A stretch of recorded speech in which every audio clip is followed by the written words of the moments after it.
Audiophiles, make it hit again. Yeah, look at me now. Yo, what's up? What's up? The Dawn, and welcome back to another reaction, y'all. So today we're gonna be doing something different. We're gonna be reacting to two videos. The first video is the Spider-Man launch trailer, and the second video is gonna be the Spider-Man review. You got a game review that just dropped, so we're gonna react to both. So starting off with the launch trailer, let's go ahead and check this out and see what's popping. Yeah.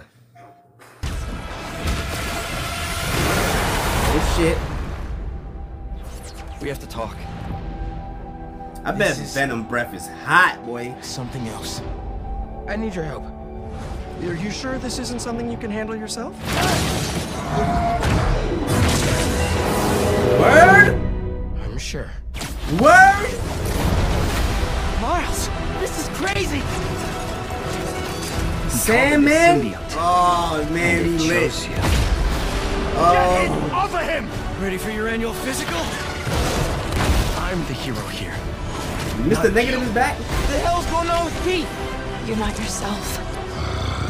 You want to join us? Yeah, I don't understand why they made MJ face different. Lock down the whole building! I know I can snap him out of this. We can fight this together! Sandman!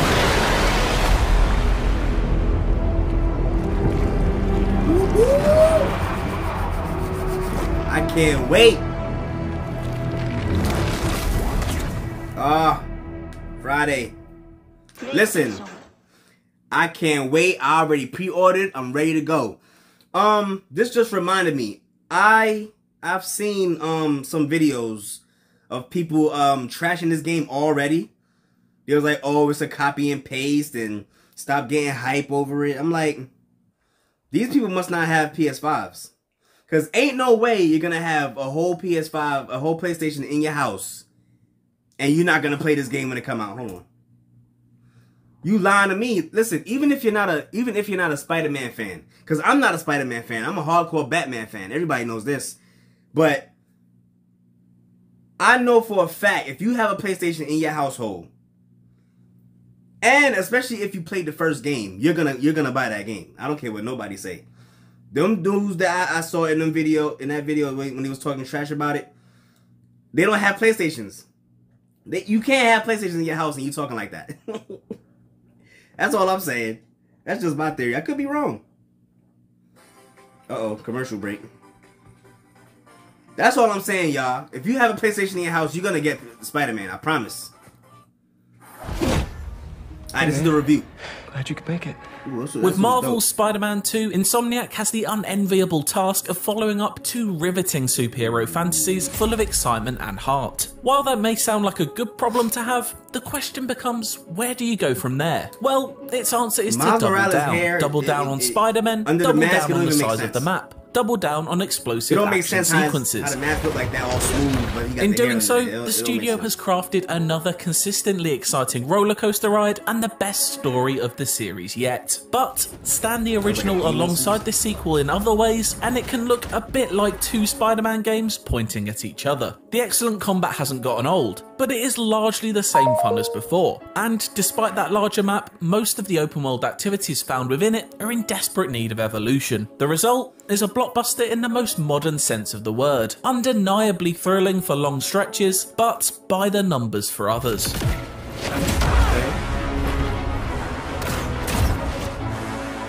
Despite a couple of new tricks up its sleeve, Spider-Man 2's combat is very familiar. It doesn't have that new suit smell anymore, but it still feels incredibly comfy to slip back into. The rhythm of precision dodges, the new perfect parries, so you're not only swerving and striking now, and acrobatic finishes are hugely satisfying, as is chasing high hit combos to keep the fight as stylish as possible. I don't understand how you not die from that. They say Spider-Man don't kill the movement nobody, is smooth and the hits are crunching. You definitely like some break sort of somebody's neck. peanut butter hybrid that Vertebrae every one of something. your foes is allergic to. Power and elegance are brought Batman, together in he'll a break brick the to the face collarbone, ballet he'll break as every bone enemies in are your thrown body. around like dolls, juggled in the air, slammed across concrete floors, and slung into each other like body armoured bowling pins.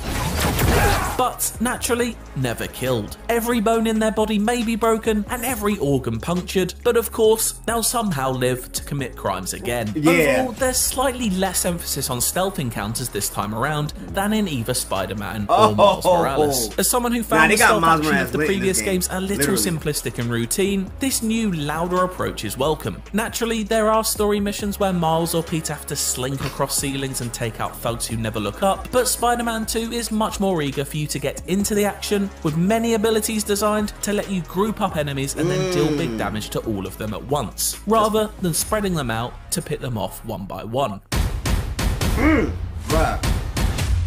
But once Parker dons the symbiote suit already shown off in trailers, the gooey, angry powers that come with it make a big impact, adding more of a brawler nature to fights and giving Peter a set of tools to match Miles' satisfying electric abilities. One area the Insomniac has made improvements in is that Spider-Man 2 offers significantly more in the way of enemy variety, so you'll no longer be battering the same 5 balaclava bullies with baseball bats. Certain enemies are weak to different types of abilities, such as electric or symbiote attacks, which also adds an enjoyable extra wrinkle to fights. It's by no means revolutionary stuff, but a welcome added level of complexity that makes you consider which powers, or even which Spider-Man, are best for the job. That's not to say there aren't benefits to taking a sneaky route though. There are many perch takedown possibilities offered and new toys to play with too, such as the webline, which allows you to create your own high wires over your enemies to prey on them from above. It's a fun tool that allows you to reshape the tightly designed arenas into a battlefield more in your favour, and in doing so, redecorate the room with web-wrapped people pinatas. On the topic of covert ops, the playable MJ sequences from the original return, and while they are more involved this time around and serve the story well, they never add up to more than simple stealth missions or splashes of basic third-person shooting. She's certainly not sidelined, but it does feel like a little more could have been done to make her gameplay sections a bit more exciting. Combat aside, our Spider-Men can now move around their friendly neighbourhoods in more stylish ways than ever. The new web wings are undoubtedly a standout. Like Batman before him, Spider-Man can now glide and soar with ease through the city, and web swinging is as gratifying as you remember, and still one of the best ways to get around any open world. The ghost of you. The story swings just as elegantly between upbeat hijinks and solemn moments of reflection. It's undeniably a fun time to don the suit and enter a Kratos-like rage mode where you push in both thumbsticks and start one-hitting everything in your path. But the writers never once forget to take their eyes off the humanity inside these superhumans. The same can be said for both its heroes and villains, as Spider-Man 2 tackles the reasoning behind each character's actions and the good that can hide in the shadows of evil. Avoiding spoilers, the basic premise revolves around Kraven the Hunter, who is, well, craving a hunt. For those uninitiated in the character, he's essentially the Predator, an apex hunter blessed with super strength who has chosen New York as his next hunting ground. The great hunt begins. It's a great starting point that sends the city's hero and villain dynamic into flux as he sets his sights on the biggest prey possible. There are also smaller stories at play though, ones that may seem less important when compared to the citywide chaos, but feel like potential world enders to those who inhabit it. Both Spider-Men tackle the most extreme examples of trying to manage a work-life balance you can imagine, exploring a range of personal issues including strange relationships and loss that plague us as humans, no matter how superpowered we may feel. It's the best written story in the series yet, if still a little cheesy at times, with performances worthy of the script. It's a real triumph that manages to cover such a wide spectrum of themes without suffering from tonal whiplash. Damn, You made it! That part when she died was You said this was a startup! Primarily a Peter Parker story, Spider-Man 2 explores his relationship with MJ and the reintroduction of childhood best friend Harry Osborn into his life. It's always compelling to watch him contend with which pieces of the past to leave behind and what future self he wishes to be. No matter how hectic a scenario gets though, he always has a quippy one-liner ready to be expertly delivered by actor Yuri Lowenthal. I really should have stretched. Miles still gets his time in the spotlight however, and has some fantastic moments towards the end of the main campaign, even if some of the more interesting explorations of his Puerto Rican African-American culture are reserved for side missions. Obviously, what you take from the story and its diverse cast of characters will be unique to you. On the surface, it's another thrilling superhero story packed full of surprises, cameos, and Easter eggs. But there are deeper meanings to be found here too. Mr. Morales, is it? Are you sure this isn't something you can handle yourself? I'm sure. Spider-Man 2, and to an extent all great Spider-Man stories, tackle themes of adolescence and puberty, a time of uncertainty for even the most normal of teenagers trying to control bodily fluids. I gotta get better at fluid management. We join Miles at this exact point in his life, with family ties straining, friendships facing new challenges, and life decisions of genuine importance being posed for the first time. Actor Najee Jeter displays all the range needed for the role, continuing to excel as a younger Spider-Man, maturing before our eyes. Maybe one of those scholarships has my name on it. For Peter, these themes manifest in a much more physical sense. He's in his early 20s, so has already navigated the difficult years that Miles finds himself in, but thanks to the symbiote suit, he's working his way through yet more bodily changes. This physical manifestation is also representative of mental health issues that have developed for each Spider-Man. Venom hangs over the main characters like a spectre of grief, drenching them in black as if in a state of mourning. The story does a great job at gently exploring these issues and how, when not healthily addressed, personal demons can eat at us and lead to people we care about being unintentionally caught in the crossfire of the anger and pain those feelings can produce. Of course, a hero is nothing without its villains, and Spider-Man's rogues gallery is almost unparalleled. Outside of the likes of Venom, Kraven and Lizard seen in the trailers, Insomniac has kept many more hidden up its sleeve. I won't even hint at any of these except to say that Spider-Man 2 opens with a bang, offering up a sense of scale not previously seen in the series. It's an adrenaline-fueled reintroduction that tests how well you remember the combat, as well as providing a few new tricks. It's also the start of one of the new side story villain threads that are optional, and while those don't offer anything overly new in terms of gameplay, they do add valuable extra scraps of story. Speaking of boss battles, that's one area that Spider-Man 2 takes a noticeable step up. Ready for your annual physical? There are evolving brawls packed full of danger that put all of your skills to the test. Dodges and parries are key, as well as using environmental tools dotted around the arenas for your benefit. The latter third of the campaign essentially becomes a boss rush mode that will put the sturdiest of thumbs to the test. Not necessarily because it ever gets too difficult, but because of the sheer number of times you'll be hammering that square button. These later stages are where the majority of Spider-Man 2's thrills lay, however, as it really hits its stride late on and emphatically wraps up a tale with miles of emotional depth that never once threatens to peter out. Your dad used to give me that exact same look. Despite what loftier ambitions the roughly 18-hour story may have, this is still unapologetically an old-school approach to open-world game design, and nowhere is this displayed more clearly than in its optional quests. To their credit, the way you can highlight side objectives by pressing the right stick is a welcome upgrade over mere icons on a map. This isn't a world that beckons exploration or discovery necessarily, but it is a step in the right direction toward creating greater immersion and mercifully less time spent looking at the map screen. That being said, I can't help but have hoped for a few more flashes of Gotham City to make their way into New York. Something like the spontaneous shock of Man-Bat jumping at you out of nowhere went a long way to making Rocksteady's superhero open world feel more reactive than what we get here. When you consider the evolution of open world game design that the Arkham series took over the course of the trilogy, it's a bit disappointing to see Insomniac's series stuck in time when it comes to its side content and the way it presents itself to you. Standard open world filler activities are here aplenty, and that's one area where Spider-Man 2 hasn't moved with the times or shown much ambition at all. Collectibles, photo opportunities and rather basic street crimes are still here, and despite having a few slightly more interesting quirks this time around, they only very occasionally excite. Granted, the additional enemy variety in play makes these activities take a little longer to get old than they did in the past, but this still isn't quite a strong enough twist to make prioritising photographing these jabronis over saving a house full of people from a raging fire not seem ridiculous. Guys, can we take this outside?